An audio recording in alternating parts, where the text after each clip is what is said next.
வந்துடுன்னு எங்க சொன்னாங்க. அம்மா தியா எப்பமா வந்த? நான் உள்ள வா. தியா எப்படிமா இருக்க?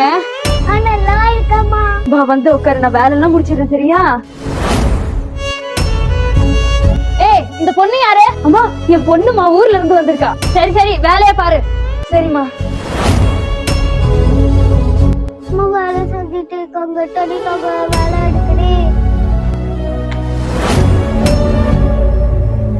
ஏய் என்ன தைரியம் இருந்தா இந்த தண்ணி குடிச்சிருப்ப? உனக்காகவா ஃபில்டர் போட்டு வச்சிருக்கேன், உங்களுக்கு தனியா வச்சிருக்கோம்ல. என்னமா ஆச்சு? உன் பொண்ணு இதுல இருந்து புடிச்சு குடிச்சிருக்கா, ஒழுங்கா பாத்து வச்சுக்கோ சொல்லிட்டேன். மன்னிச்சிடுங்கம்மா. அம்மா அவங்க ரொம்ப மோசமா இருக்காங்க. ஏம்மா இங்க வேலை செய்யற? நீ ஊருக்கு போயிடுமா? நீ வந்தாதான் நான் போவேன். சரி வா. அம்மா எனக்கு சம்பள காசு கொடுங்கம்மா, நான் ஊருக்கு போறேன். என்னது சம்பளமா? 1ஆம் தேதி தான் கொடுக்க முடியும். அம்மா கொடுங்கம்மா, என் பொண்ணு என்னை விட்டு போக மாட்டேன்னு சொல்றா. உனக்கு அவ்வளவு அவசரமா இருந்தா சம்பளம் தான் கொடுக்க முடியாது, போய் தொலை இங்க இருந்து. தியா வாமா.